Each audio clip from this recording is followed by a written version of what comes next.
look at that fancy transition there. How you doing? So I went a little early. I know it said 4:05, but it's 4:03. I'll go a little early.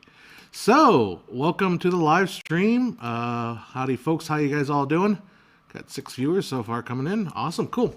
So I wanted to talk to you guys about, make sure I'm still running here. It says I'm live. Okay. I wanted to talk about, yesterday I had a shoot. It was a small shoot. So it was just me, and I was recording a choir concert for a school. How you doing, Derek? So that just proves to everybody that this is live. So this is the setup that I had for my shoot. Oh, you can't see it. This is the setup I had for my shoot. We had the choir, we have a stage, and we had some risers in front of the stage. And I'm going to do a 3-camera setup with my multicam setup. And I use PTZ Optics remote cameras. And what you do is they're controlled by a joystick. So I can sit in on a table with all my cameras in front of me, and I control the movement of the cameras and get different shots and all that stuff. So say hi to hello from California. Well, I'm right there with you. Highway land, definitely the land of the highway. Hi from Indiana. I was gonna check out Indiana. I wanted to check out Tennessee because it looked pretty cool. I was thinking about looking at Tennessee because housing out there is pretty inexpensive. Anyhow, so I had this setup that I wanted to do, and I was by myself. So this is, by the way, in a gym, so it's quite a bit of space. So my first plan was to put the sound stuff right here in the center, right behind the director. But the director's like, well, I don't know if that might cause problems with people seeing, so we might have to move it. So I was like, well, we'll figure it out. When I get there, they put the table over here. And I immediately thought, that's actually not a bad idea for where my setup table would be. So actually, the plan I had was going to be either centered or back behind the audience. Now, put it on the side, made a lot of sense. So I got there early because I had 2 events I had to record that day. One was a Zoom meeting, so I had to go back to my house to do the Zoom meeting. I got there early to set this up. This is a gym, by the way, so it's huge. So I thought, well, I'm going to put my static camera here. I have a Canon XC15. I'm just going to put it here. It's going to do a wide shot of the entire room. I'll put my 2 PTZ cameras here. And then I ran, let's see if I can do this left-handed. I ran a cable all the way down, all the way over to that, and then a cable right down here to where the bleachers were. So I had a master wide camera that I could use for wide, but I could also zoom in and get close-ups. I had a camera on the side that I could zoom in and get close-ups. And then this would be my static camera, would just be a wide shot. I just cut to that whenever I feel like it. Well, I set this all up and go back and do my Zoom meeting, come back, and I realize this cable, this camera for the center camera, was broken. I could get an image, but I couldn't control the camera because the cameras are controlled by Ethernet cable, and I think one of the pins in the Ethernet had broken. This is a 200-foot cable. It's annoying, and I made it, so things happen when you make cables. So it was 4:30, and the thing started at, well, it was 5 o'clock, and the thing started at about 6:30. Already freaking out. What do we do? I can't operate this center camera, and I couldn't even move it to be a static camera. So I immediately had to change plans. So I took the static camera, I moved the static camera over here, got rid of this cable, and then I found another cable that I had. I put the camera right up here, and then I ran a cable this way. And I was like, so the static camera is back here now. And since I don't have a cable that long to reach it, I just figured, I guess I could have used the cable that was there. Well, never mind. Too late now. I was like, I'll just record that camera, and then I'll edit the footage in with the rest of these cameras. So by doing this, though, this camera, which was up here real close, I was able to get some really, really cool shots with this thing. Now, if you've seen my video on the multicam setups, I wasn't too particularly... I don't think that the PTZ optics cameras are very good as motion. You can't really move the cameras when they're zoomed all the way in. It looks very robotic. But if you have the camera really close, you can do very slow movements, and you can actually pull... It actually looks pretty darn good. So I was able to make that work out. Let's make sure everything is working with... Oh, for a story where you could buy 200-foot network cables on short notice. Well, I'd have to make those cables. I know. Cat 5 can stretch out to 100 meters, in case anyone's wondering. I was doing Cat 6, so that's even longer. Cat 6 is a little bit higher than Cat 5. Although, yeah, 100 meters is 300 feet, so that's definitely fine for this. A SDI was an SDI cable too, because it was SDI/Cat 6 cable. So it can handle the length. It's just when you make the cable, I think one of the heads got a little bit, the wire got a little pinched, and one of the 8 internal wires got kind of messed up. I fixed the cable today. Hopefully it works now. So what I discovered was my plan, which originally was to put the roving PTZ camera back here. It worked out way better up here because I got, first of all, the image was nicer because I wasn't zoomed all the way in. So you're not relying on the optics of the cameras, and all the optics are pretty decent. They're not, the wider your angle lens, if it's a cheap lens, the wide angles will tend to look better than the telephoto. Telephoto, they start seeing all the little fringing. You start seeing, some focusing issues. And just the quality, I don't think, is as good telephoto. So it's all the way back here, which is halfway across the gym. So that would have been a long distance. It wouldn't have been, but up here, where I could be really kind of close, I could zoom in on people's faces. I did a lot of that. I did a lot of close-up of choir kids singing. And then combined with this camera, which I did a lot of, I would kind of cross-cut between the two, it was probably one of the better live stream recordings I've ever done, honestly. And it was all because I completely improvised. Now, would I recommend you all improvise and walk into a situation blind? No, because this is hard. This is like extremely stressful environment. Like I was by myself. I didn't have anybody helping me. I should have had some people helping me. But it can be very, very stressful to do all this. And then, by the way, there's like 300 kids, like high school kids, and they're all being dumb, and they're stepping on your cables, and they don't realize, hey, I will tape that down, but right now just step over it. Let me tape it down in a second. Not quite bad. So, yeah, my point of all that was basically, and this is something I need to experience, I need to think about more in terms of my life and my filmmaking, is sometimes that you do need to just kind of go with the flow. You be prepared, walk into situations, and I've known this all my life, but it's a good reminder. Be prepared for what's going to happen on set or whatever you do, go out to do something, but then just be open to be flexible and move and change and do something different. And boy, did I have to do that yesterday. It was super stressful. And then, so I was all bummed out at the end of the night. I was like, well, it is what it is. I mean, I watched it and I cut it together. I thought this is pretty good, but it wasn't until I went to start editing, because I edited that night, and I cut in the extra camera angle, got rid of all the dead pauses between the songs and all that stuff. So I was able to finish editing by 2 a.m. and send it off to the teacher so they could show it to the class the next day.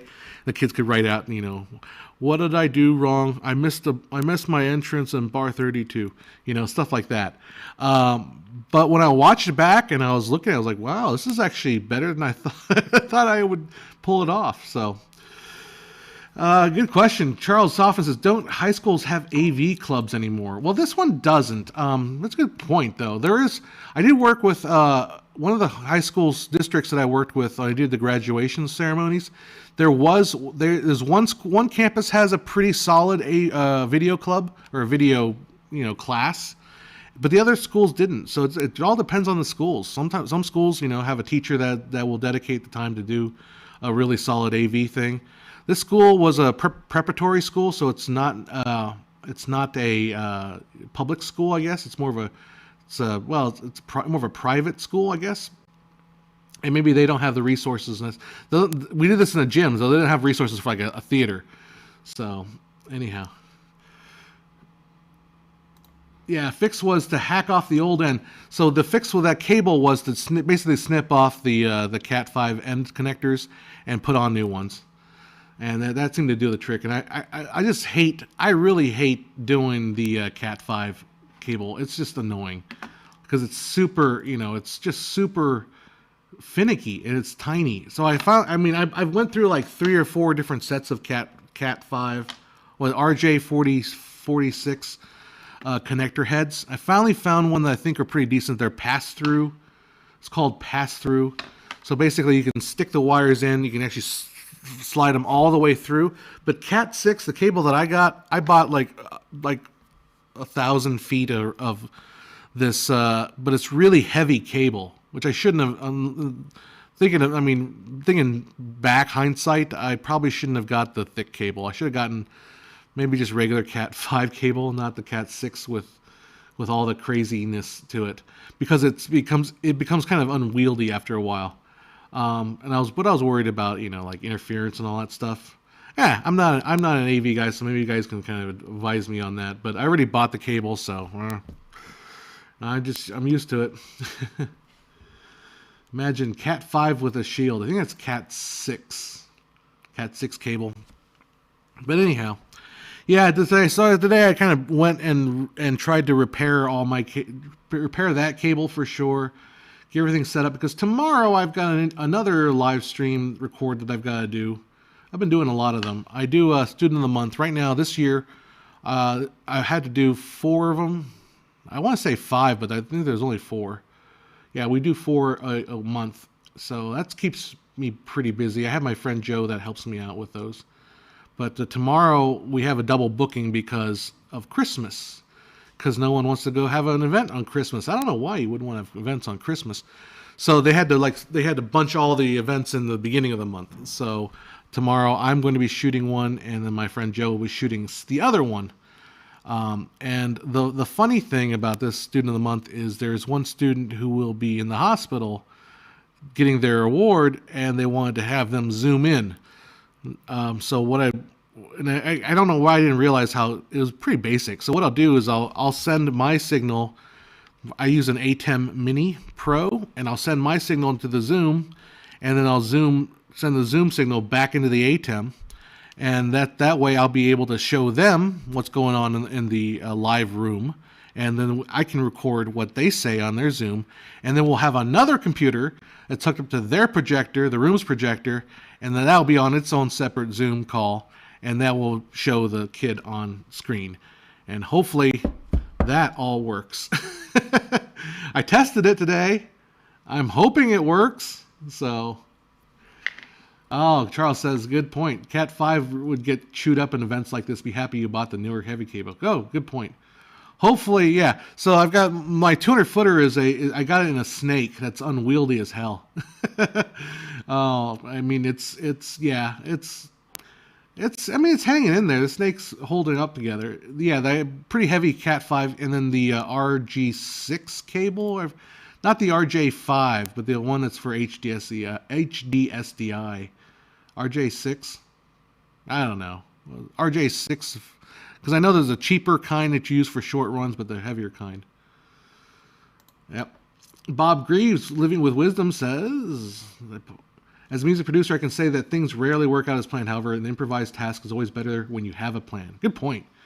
Yeah, if you walk in thinking you're going to do something some way, as long as you don't be rigid about it, as long as you don't think this is the way it's going to be, period, just be open to assessing something new. Hey, what are you going to say? I'm not going to hand down an algorithmic rule. I think there's a problem with our world right now is we tend to think too much in terms of, binary, but we also think in terms it's too easy to simplify things into certain rules, like always have a plan.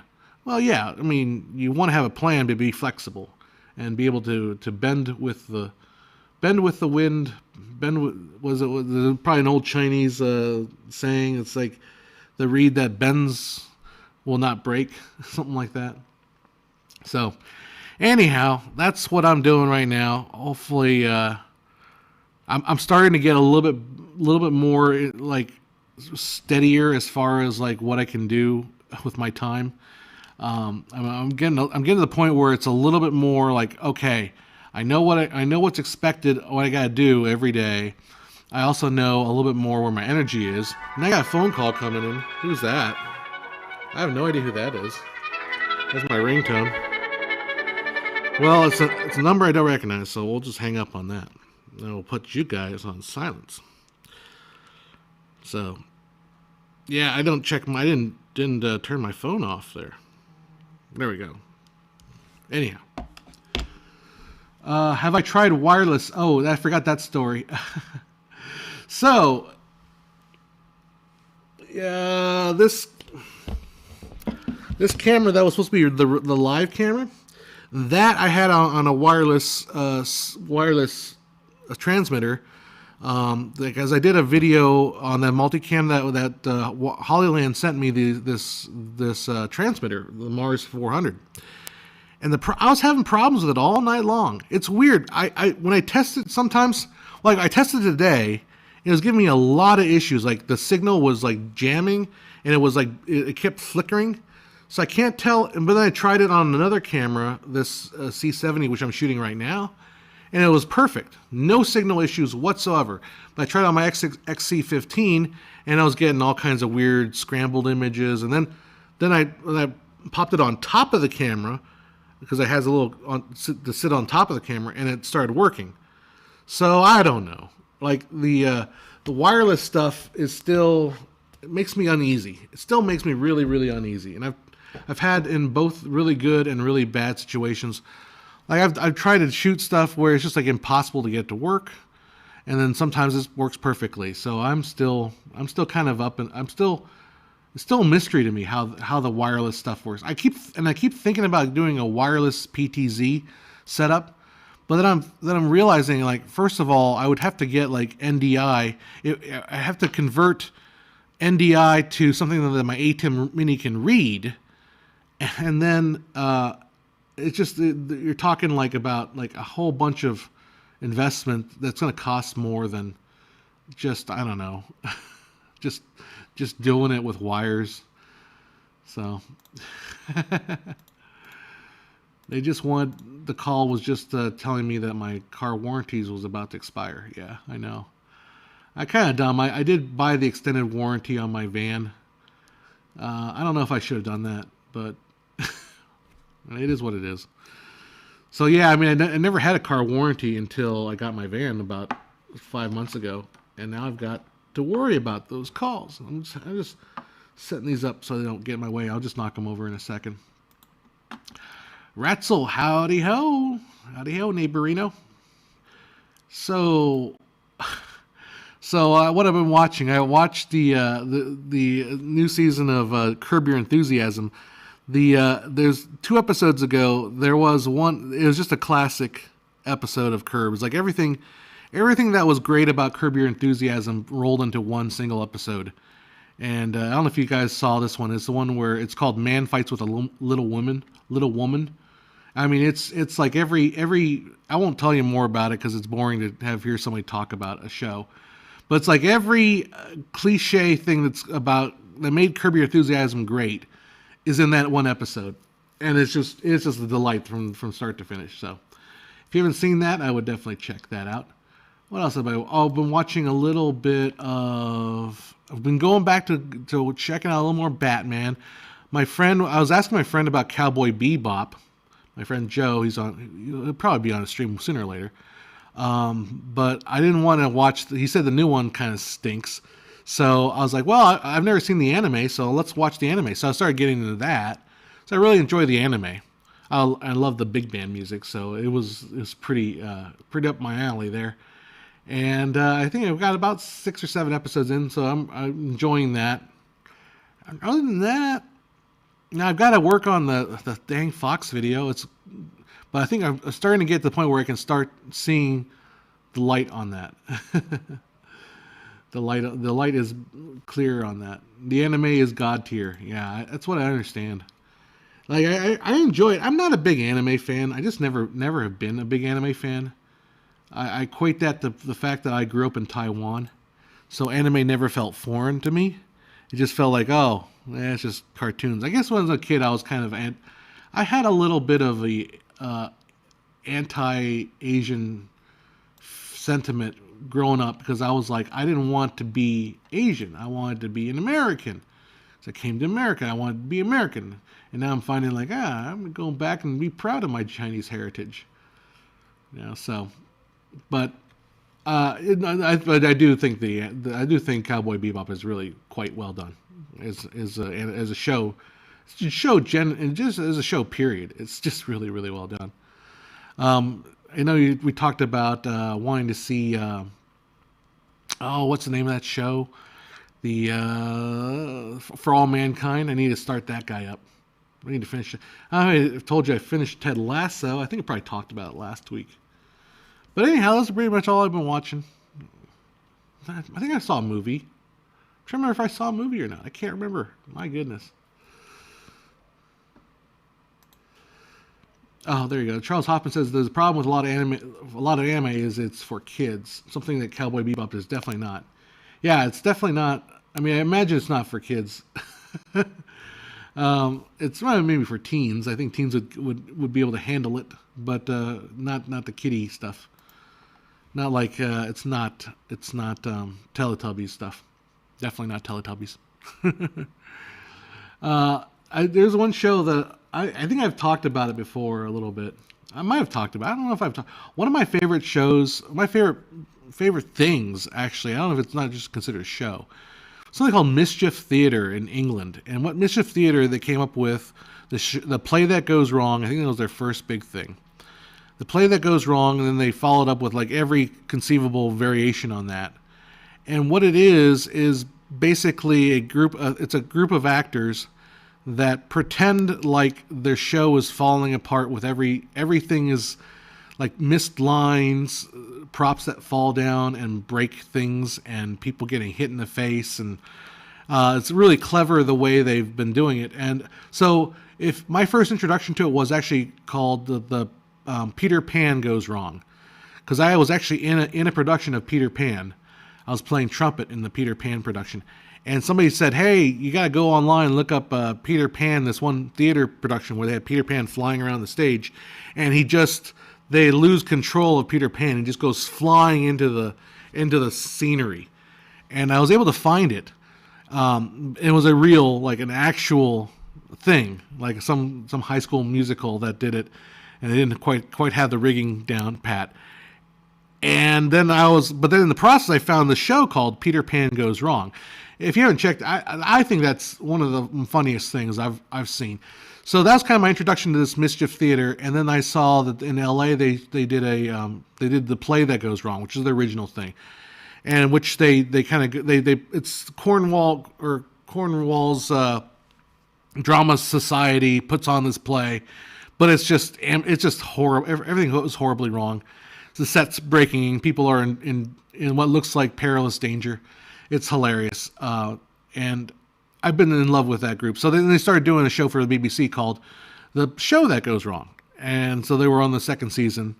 And I love sharing that with my friend Joe. We were watching it together. To me, it's just so clever. I think from a production standpoint, to watch it makes me... it's cool to see, because you get the sense, the terror in the people's eyes as they forget the line, or they maybe don't understand the line as being delivered, or I think it's really well done. Although sometimes I always wonder if they're jumping the shark. I always wonder, like, is it getting too cliche? But they end up pulling it back together. After I watch it a couple times, it's like, oh, I get where they're going with that. It's really clever and unique stuff. So anyhow, Play That Goes Wrong. One of my Show That Goes Wrong. If you ever see it on BBC, I really, really love that. It's kind of inspired me to think of I wanted to do like a social media goes wrong kind of a video. Have you guys seen those horrible social media videos where they're like, oh, it's usually some beautiful, I would say, well, not to be offensively termed, milfy, late 30s woman, quite gorgeous looking, usually in a house that's gorgeous, that's amazing, and she's like, oh, I can't wait till Barry gets home. I've got this. I want to play a prank on. I'm just between you and me. I'm going to show you. And then Barry comes walking. And he's like, shh. And she's like to the camera, shh. And then she does her whatever her prank is, and then he doesn't respond. It's wholesome It's wholesome fun for middle-aged housewives, and it's the acting is cringe, man. It's horrible. But I would love to do, and I guess I'm giving away this idea here for free. I would love to do a version where everything goes wrong. Let's see. Are my comments going through? Let's see. Oh, yeah, there we go. Some things are not running through. But I would love to do a social media goes wrong kind of a thing, where it's just everything just happens is just disastrous. I don't know if you've seen them, because I'm a member of this channel called DIY with a WHY, where they show really, really horrible like crafting videos that just are terrible. But I would make things go horribly wrong. Charles says social media goes wrong, things happen without even needing a script. But I would make it really wrong. Like I would like have people like getting their heads cut off. Oh, that's weird. We had a big dip in viewers, I guess because I was just talking. I was just blabbing. So, oh, that's weird. YouTube's being weird. Well, maybe it has something to do with Amazon being like all weird up. Benny Hill was the master of things that go wrong. I've never really watched Benny Hill. Should probably go back and watch some stuff. I need to get more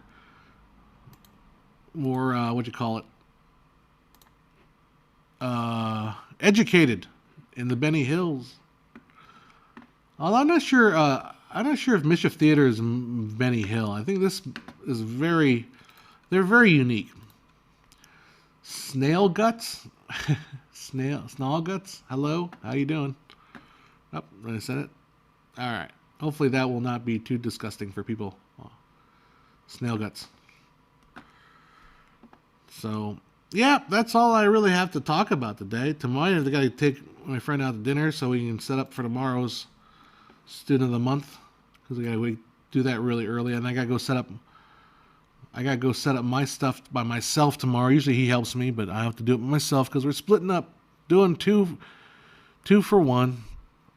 So I'll be tiring, but I am planning a small little trip out to Idlewild for a couple days. Snailgut says sorry about my name. That's all right.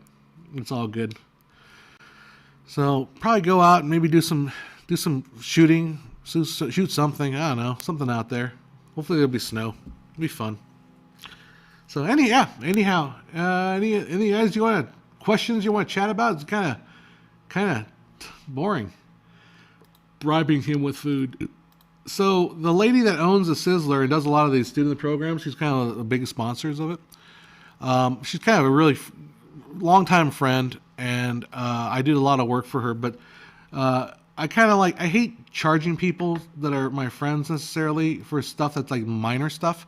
So we've kind of made out a system where like I will do stuff for her, like some photography or some little minor video things that are nothing really, and they'll give me Sizzler credits. But I've been like built up tons and tons of these Sizzler credits. I never go there because I don't. It's just not in my regular rotation of restaurants. Put it that way. I mean, I don't dislike it. It's just not. I just haven't made a habit of it. So I got all these built up credits. I'm like, I gotta take my friends out to dinner.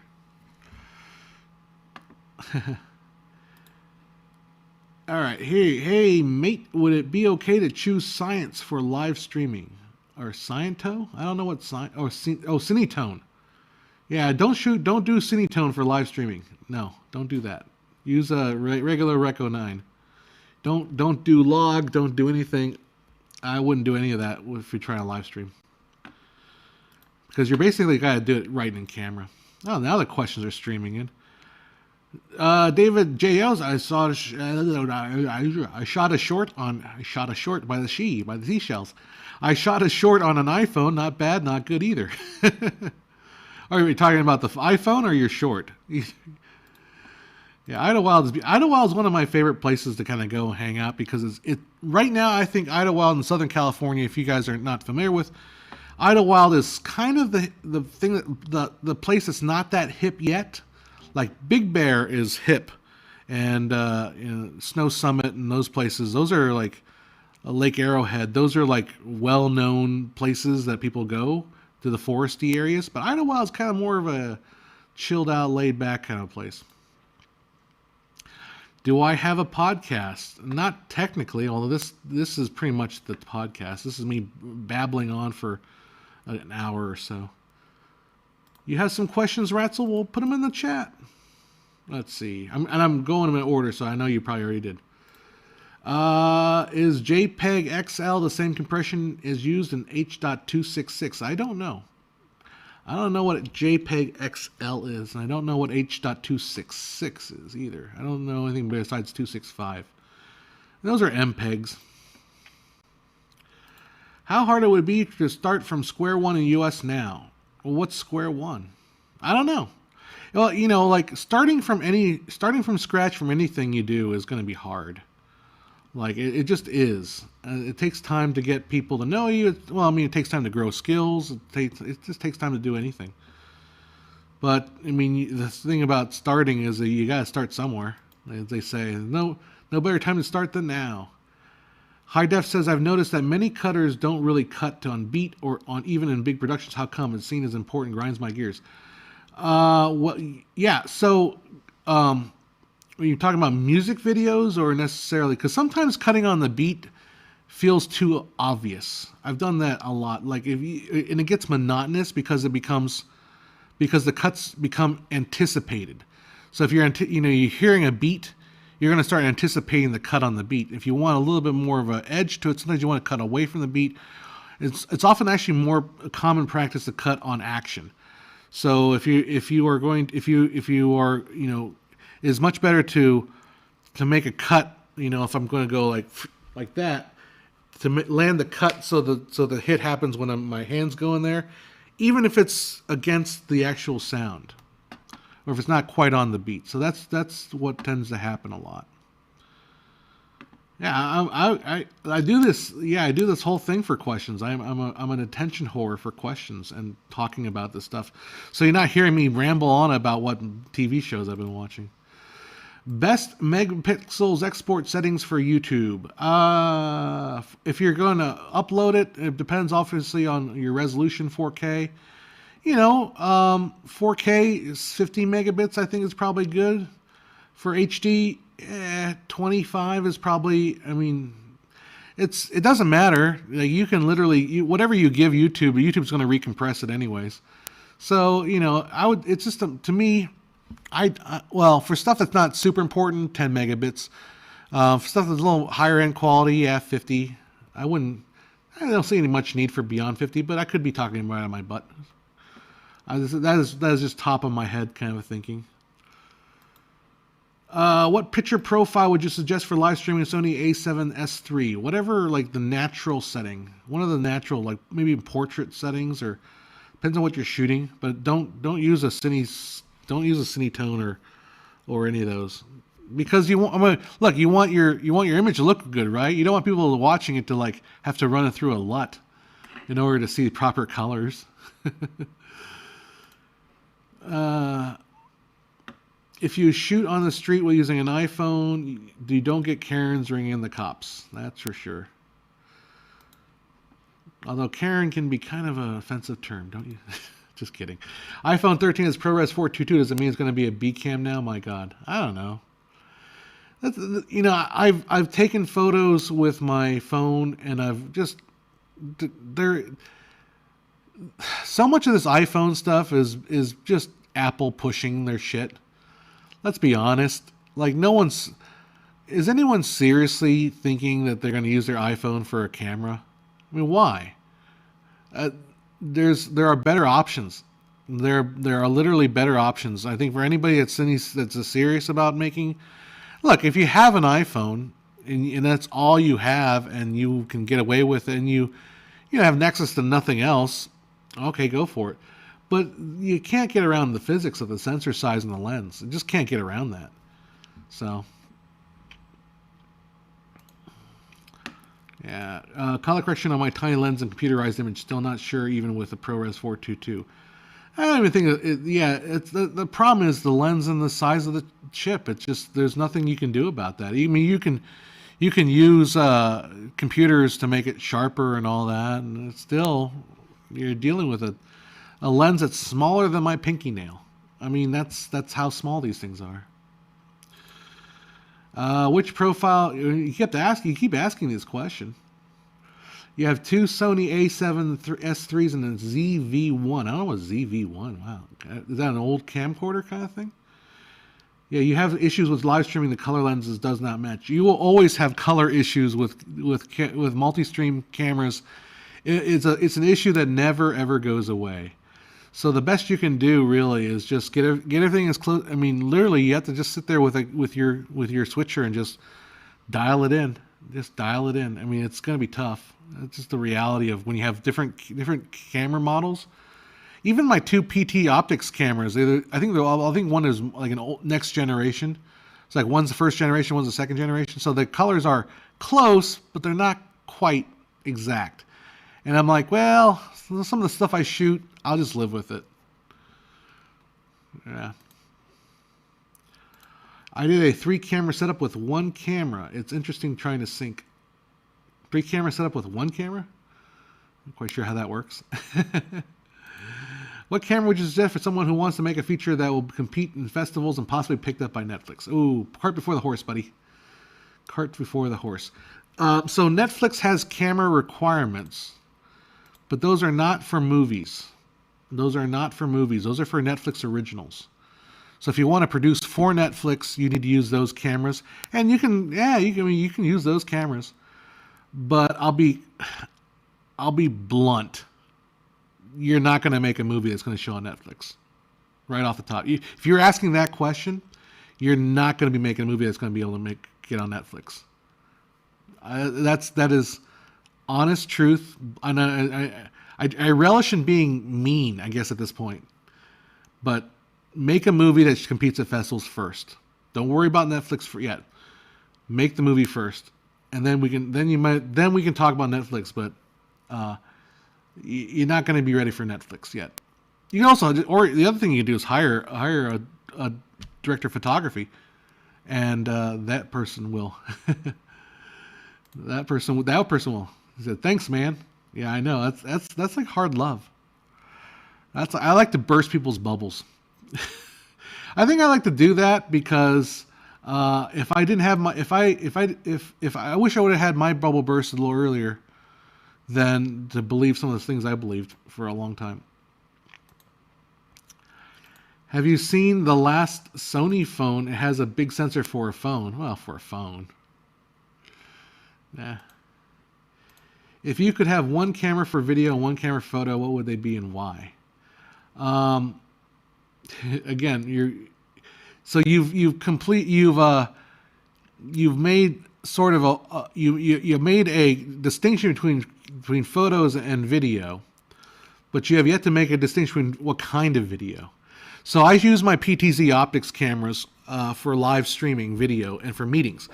Now, for meetings, they're absolutely fine, and for like live event stuff, they're fine. Like I don't need any more than that. They're 1080p images. They only deliver 29.97 frames a second. I realize, I know, I'm being sorry. No, but they're 30 frames a second. They don't do 24. But for the advantage I get out of using those cameras to basically extend myself as an operator to remote locations, it's wonderful. It's great.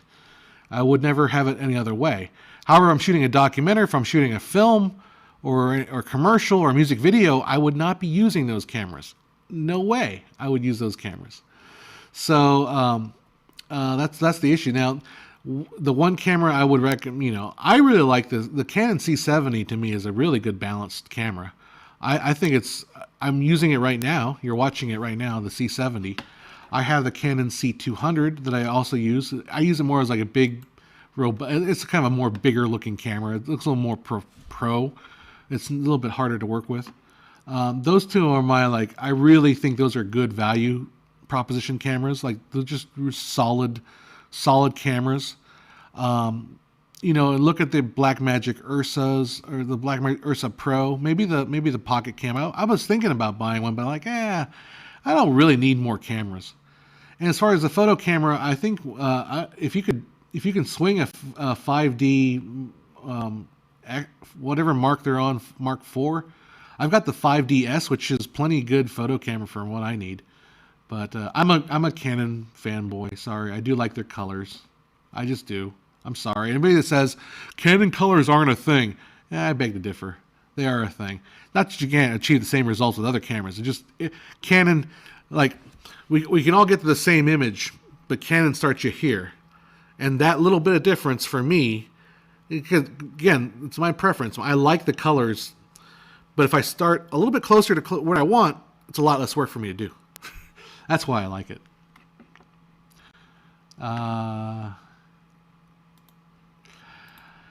Patrick says, I had Netflix spook in my 120 people private presentation with one of my actresses. Oh, spoke at one of my 120. Cool. Says he stayed for the whole film. Mady Grace said I can choose Rec 79 for all three cameras, and the switcher is VMix. Oh, VMix, good. You use would you think using Rex? Yes. So you would do everything. Make sure your cameras are all set to Rec 709. Make sure your white balance is all the same, and then use VMix to do some final tweaks. And that's how you would go about trying to get those colors to kind of at least get close to the right color. The Ari Alexa LF versus the Red Monstro again.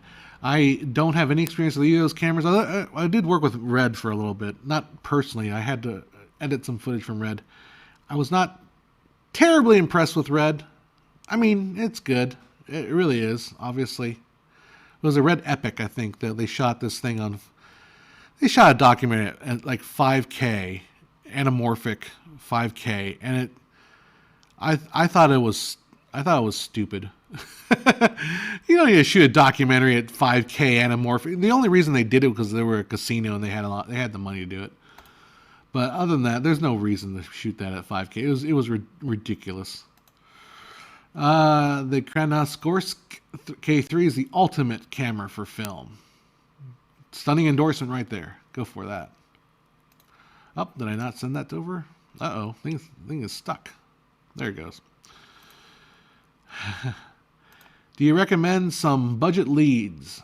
I think LED lights, the newer NEWER has some pretty decent ones that are, they're not super cheap, but they're not like crazy expensive. Like $200 will buy you a couple of them. That's pretty good.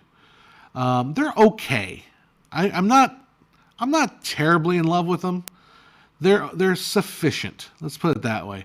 Like, I was trying to light some my 3D printed models with those things. The problem is they have a really weird angst and balance. So,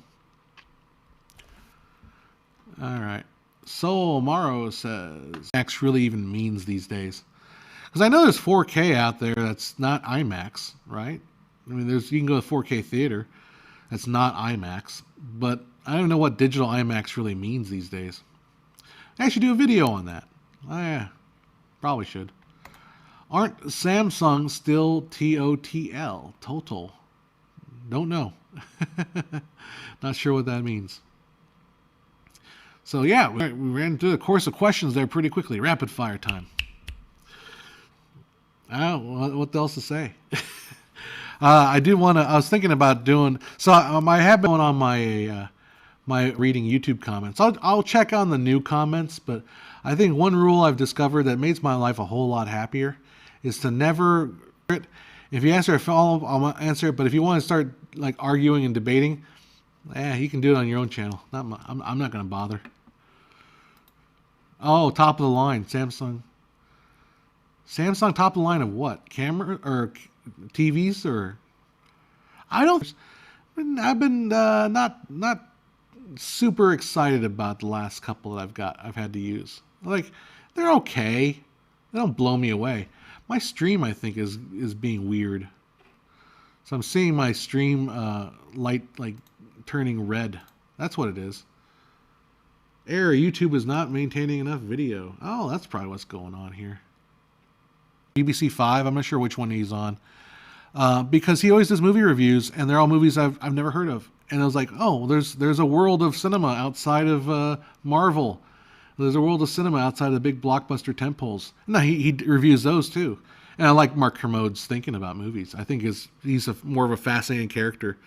I loved he did his response to the people that were talking about Ghostbusters, because he hated Ghostbusters, the new Ghostbusters. We got all these letters saying, I watched Ghostbusters and with my family, and it brought us all together. And he was talking about how, like your subjective opinion of a movie he's like, that's great that you go see a movie and that you all enjoy it. It's like, for me, it just doesn't work. Kind of like what I was doing with Squid Game. For me, I hated Squid Game. I want to try to jab that needle out. That was my subjective opinion. I absolutely thought it was dreadful. I thought it was a piece of garbage. That's my subjective. It's based on my experiences and my feelings about things. And I realized that was that was different than other people's. But then a lot of people couldn't handle that. They can't handle the fact that, hey, opinions are subjective. You can have different opinions. Anyhow. Mady the Great says, would you record vMix in lossless mode? Now I'm going to get back on subject. Does it compress the video? I don't like vMix's lossless mode, honestly. I just, I will dial everything in as much as I can and record in H.264. That's really what I do. Ratzel says I'm dropping frames. Yeah, I think my stream is working now. But I was getting that message that my stream upload speed was not doing well. Do cinema venues still dim projectors light with digital projectors? I believe they are. Oh, my windows are updating? Oh, in the background? No. Never mind. Yeah, I believe cinema do still dim the light. I think that's still a thing, unfortunately. Oh, so yeah, now I'm back. Oh, Samsung LEDs. I should have communicated that better. Just know we're rambling. I'm guessing you're talking about Samsung LED TVs, right? Yeah. What's up, Delshon Prejean? I don't know if I'm pronouncing that right. Yeah, the internet's been weird, so that's why my stream kind of went down and up again and up and down again. Wow, my thing's just not working today. I think technology is not working. I think we're dealing with some sort of solar flare or something being weird. Well, before I start off any nuclear wars, like accidentally setting off a nuclear code or something like that. I do have to get some projects edited. I need to finish one of the Student of the Months, and I need to prep another one for my friend to start editing. And then I will be free, I tell you. So I actually had some time to get back into cartooning a little bit, so I was doing a little bit of that. I really would love to get that comic book finished, because I could say, hey, I did something. Although I'll show you this one. So I did finish this one 3D print. Oh, there we go. I'll show you this one 3D print I just finished. I thought it was really cool.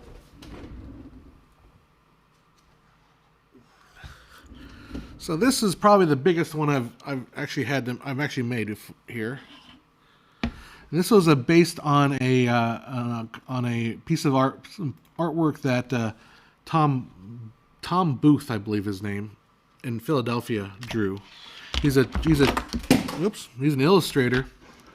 Let's see if we can get this link lit. He's an illustrator, and he drew this, and then I think somebody got inspired by it and sculpted it. So I don't think this is necessarily commissioned work, and I was able to find it on a site. I'm not quite sure it was completely legitimately legal, but I'm not selling them. So this is a cool little 3D print. This took about 5 days. The base, the lumberjack himself took, I don't know. I had to do 2 different cracks at him because literally his back broke in half because the resin didn't cure properly. So I had to do them twice. So yeah, this is my biggest one so far. I've got a Batman I need to work on. I've got a Nautilus from the 20,000 Leagues Under the Sea I've got to work on. I've got a few other ones. You can see I'm starting to fill up my set a little bit with movie props and things like that. We've got still one of my favorite ones.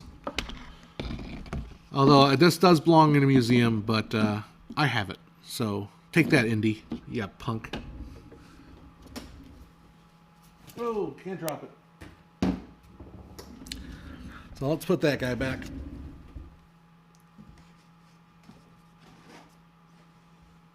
All right. Anyhow.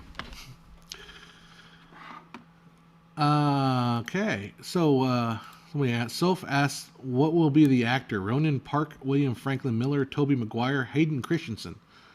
I don't know. I don't know what you're referencing. Purpose saying thanks. That's awesome. Thanks for that. Yeah, I thought that came out pretty good. And it took me quite a while. I mean, it takes me quite a while to do that. Mighty, you got a lot of questions about streaming. Should I record on vMix ISO recording or in the camera if edit in DaVinci later? Honestly, I would record. The nice thing about recording in vMix ISO is that you'll get them all lined up and in sync right there. The problem with vMix ISO is it is considerably taxing on your computer. Like really, really, really taxing. So you've got to you have a pretty beefy computer and pretty beefy hard drives to handle the data flow. So recording them on camera will give you will give you everything, a higher quality file maybe, and then less errors considerably, but then you have to sync it later. So those are the two options. My own personal thing was I would record them on cameras. If you're gonna ISO record it on the camera. That would be my thing. I mean, I would let your vMix just chug on the finished video alone. But test it, see which one you like. Did I do those? Did I paint? I painted all these, by hand. I do have an airbrush, so I'm getting better at.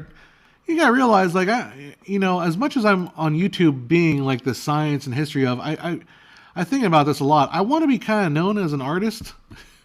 I'm not just the dude that talks about frame rate. I'm a technical guy, but I want to be considered an artist. That's what I want to do. I want to do art. I don't want to do camera gear reviews. God, no. I would not want to do that. All right. If I'm not a professional videographer, I can start with using a DaVinci and not waste my time if I decide to get good at this. Yeah. Definitely. Try out. Definitely. DaVinci is a crazy powerful piece of software. So definitely go ahead and use that. Crazy Doc, first choose would be Christopher Lee, but we don't have. Oh, we're talking about the new Back to the Future. Do we really need a new Back to the Future? I mean, we have Rick and Morty. Rick and Morty is probably the better Back to the Future than. Anyhow. Is there any unknown yet usable Blu-ray mastering software on the market? No. Oh my God. There's so DVD Fab. Yeah, it does seem shady. It is. I'm going to be politically correct. The Chinese are not great at being not shady. I'm sorry. I think the company's legit, but it does seem shady. I agree with that. There are a few DVD Fab, Wondershare, and one more. I think it was Liatro or something. Liatu. I forget. I went through a period where I was trying to find some sort of suitable replacement for Adobe Encore. And I went through this maybe a month ago because I had one client who's an elderly lady wanted a Blu-ray or a DVD. And it was and I got so pissed off because all I wanted was a menu with their anniversary photo and a little button that says play. I didn't want anything else. I just wanted the photo and the play button. I didn't want chapters. I didn't want anything else. I just wanted photo, play. That's it. Because I wanted to autoplay. And when I got to the end, go to the menu into this little title screen, right? None of the software was able to do that. Not a single piece of software was able to freaking do that. They'd always give me like, oh, well, there's a bunch of templates. And it's like, I don't want template. I just want their photo. I got their photo. I got play, and they got chapters. I don't want chapters. I just want play. Nothing works. I've gotten to the point where, like, I think from now on, my policy in my business is you don't get DVDs, Blu-rays. Those are going to be extra, like a lot extra. You want pay me to master a Blu-ray? Okay, it's going to be like another like 3 or 4 hour charge, because I'm not going to do that. You're going to get either a Google Drive link. I love Google Drive, so you're going to get a link, or I'll give you a USB stick. That's it. Those are your two options. No more Blu-rays. No more freaking physical media. I hate physical media so much. Oh man, I hate physical media. Oh my God, I just hate it. It's gonna be really tough for those people on the streets. Like, hey, check out my new album. I don't know what, like if you go to a film festival, I'm not gonna pass out DVDs. Who has a DVD player anyways? You might pass out like USB sticks. So one thing I've discovered is on Amazon you can get these custom made USB sticks. Like there's a whole bunch of different custom stuff out there, but you can make like a single custom one, and you can put your name on it. It's got a little box. It's a wooden box that opens up, so you can print the name on the box, print the name on the USB stick. It's a beautiful wood USB stick. It's $10. For a client that spending a lot of money on you, you can make that for them. That's a keepsake. That's actually worth something. Not a stinking DVD. Oh my God, I hate DVD. I hate DVDs. I hate DVDs. Anyhow. Oh, there's a non-zero chance that part of their code is stolen. I'm sure, probably. I'm sure a lot of stuff is. DVD Fab does now. I don't trust the program behind. I mastered DVDs back in the day. Yeah, I don't trust any of that stuff. 2 terabyte SSD NVMe. Should I install DaVinci on that hard drive or just use it for storage or both?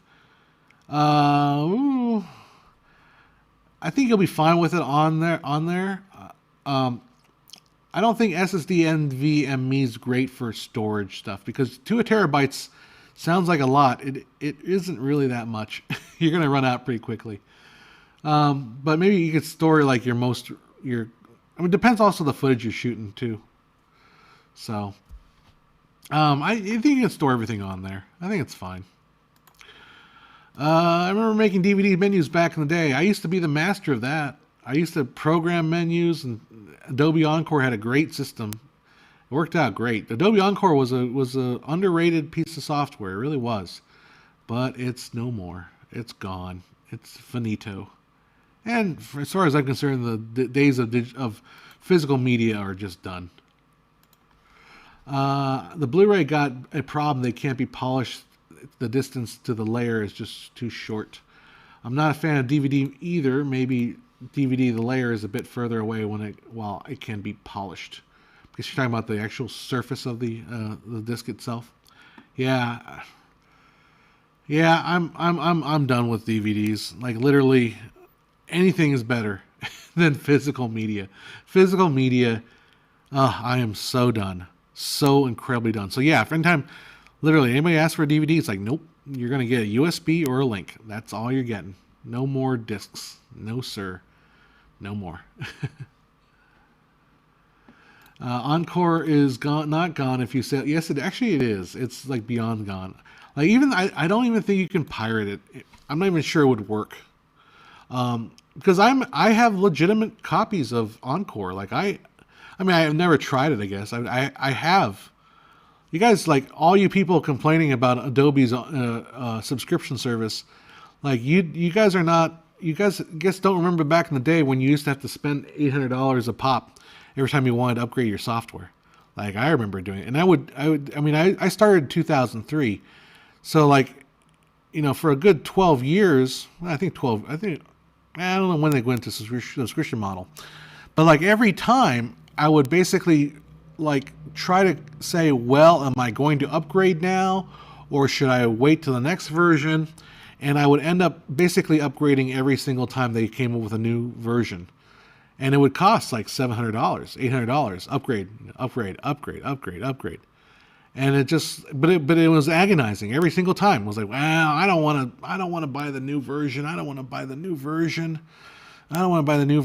I buy it. So literally, subscription model for me is absolutely not any different as far as the cost. It's actually, for me, one less stress point of worrying whether I should upgrade or not. It's the same cost. Hey, John, do you hate physical media? Yes. Traumatized by DVDs, it seems. How are you, by the way? Yeah, if you research and try to figure out any piece of software that can burn a Blu-ray and go through like at least 10 of them and paid for like at least 3 or 4 of them too, maybe you might know what I'm talking about. I recognize myself as technically minded artisan head of yours. The problem is the pleb can only see the tech side. Yeah.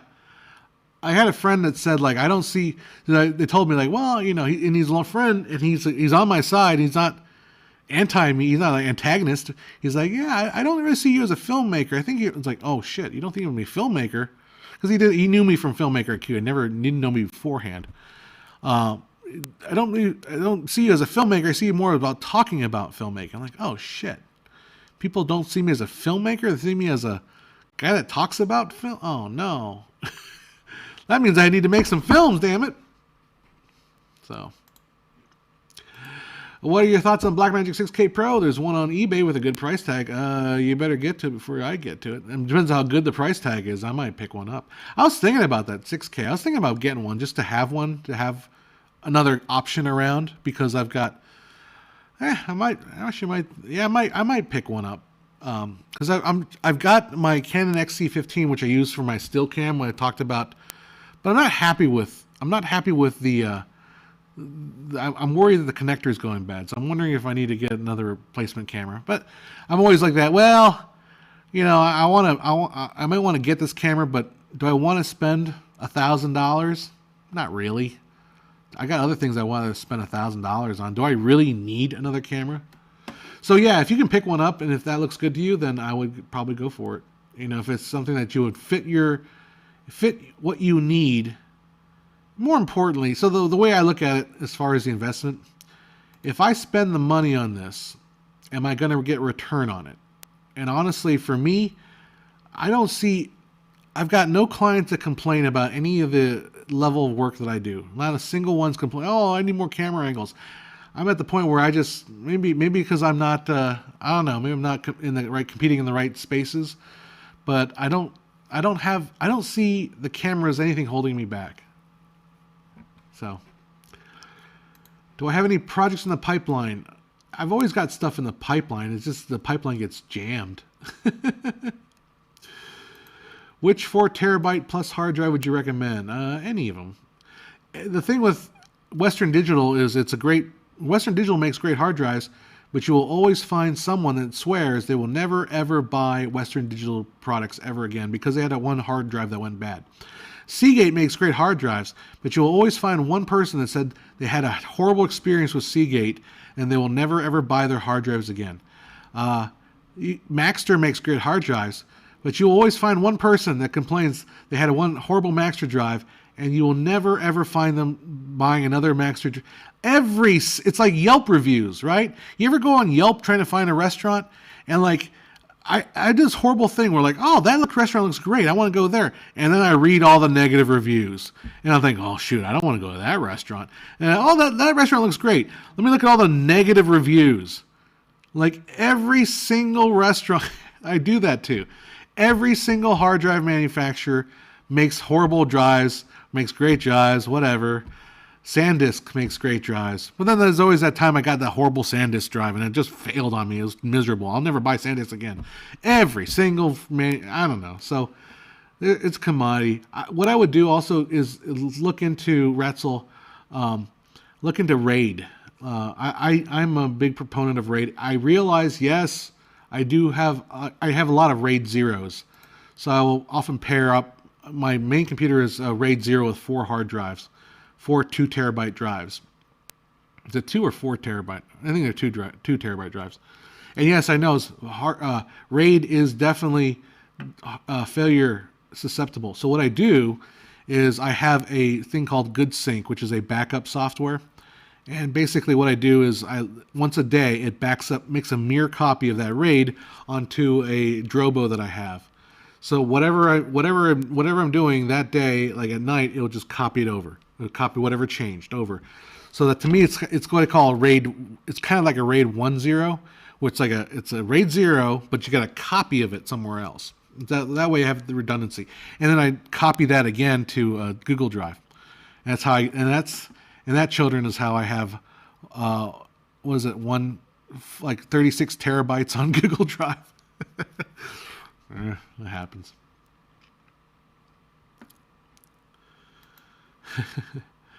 I just stabbed your best friend right in the heart. I think he has 2,000 VHS and old tape film reels.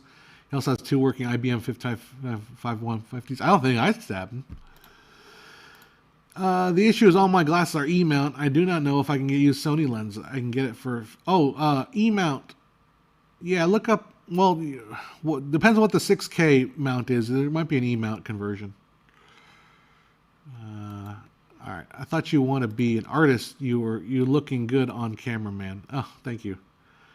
Yeah, I mean, I want to make art. I don't want to be sitting here arguing frame rate with idiots. Although I will probably end up doing that because I feel like I've got something to say on the topic, and it'll probably drive a lot of clicks, and clicks mean moolah, and moolah means I can make more art. One that earned the height was iOmega and the zip disk. Oh my god, I had iOmega. I had the zip disk and I had this jazz drive. Oh, see, what is with these stupid spammers? I think VOY.FYI.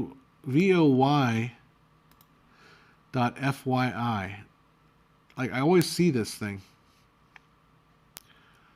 Yeah, I don't know what the hell that is. I think that's some sort of spammer. Anyhow, it is 5:13. I have spent about an hour here, so I'll go ahead and get back to my work, as I gotta get some work done, and then we can start making more stuff. I go to bed early tonight, so I won't be able to spend too much time work. But things are at least coming together. Hopefully I can get through some of my mom's health is stabilizing, or at least we're getting a hang of how things are going. So I mean, it's not as bad as it used to be. At least it's more of a framing mindset. It's the more, if I can frame myself in the proper mindset to take care of her and balance my life, it becomes a lot easier than trying to fit a square peg in the round hole. Basically, what I think what I was trying to do in the last 3 months, and it got bad doing that. So don't do that. You got to frame things in the right way. Sometimes it takes you time. Sometimes it takes you to hit the rock bottom before you can come out of it. So anyhow, thanks for hanging out with me. Well, opens door. Hello. Do you want to talk about frame rate? Yes, I know. That's probably what I'm going to. So this is really late in the show. There's probably only like 30 people watching. Here's the title of my frame rate. That's what frame rate does the eye really see? And the answer is about 10. And that will blow. People will get pissed off. But I've got an explanation. It has to do with Bloch's law, and I had to look it up because I keep forgetting the name of it. Bloch's law. I got my board of all my ideas I want to do. But yeah, frame rate, 10 frames a second. That's basically what your eye sees, about 10 frames. It's scary. I'll explain to you why, and I'll prove it to you. Well, I'll prove it to you with at least a couple of things that are sciencey. All right, guys. Oh, there you go. WD is not good. My NAS went down. So that's what I say. I go with Seagate, Iron Wolf, Ray 10 is the way to go. Yeah, it's as I said. Everybody has opinion on which brand sucks. Everyone and they're all. You're gonna find them out. Everybody has this. You got this. Hey Pedro, thanks for coming by, but I am going to go to work. I'm going to go do some stuff. My computer is being weird today. Oh my goodness. Anyhow, it's probably just wait. It's just solar flares. That's probably what it is. There it goes. Man, oh man, oh man, oh man. Here's a good point. Before we go, High Def says look up how good current devices are performing for the cloud services. Use hundreds of every drive model. It's only source of info on HEDs you need. There you go. But I think even then, if you look at that, it's like there's no real clear winner. They're all about the same. All right, guys, that's it for me, and we will see you guys later. Have a good one. We'll try to be back here next week and hang out with you guys. We'll talk to you soon. Take care. Bye.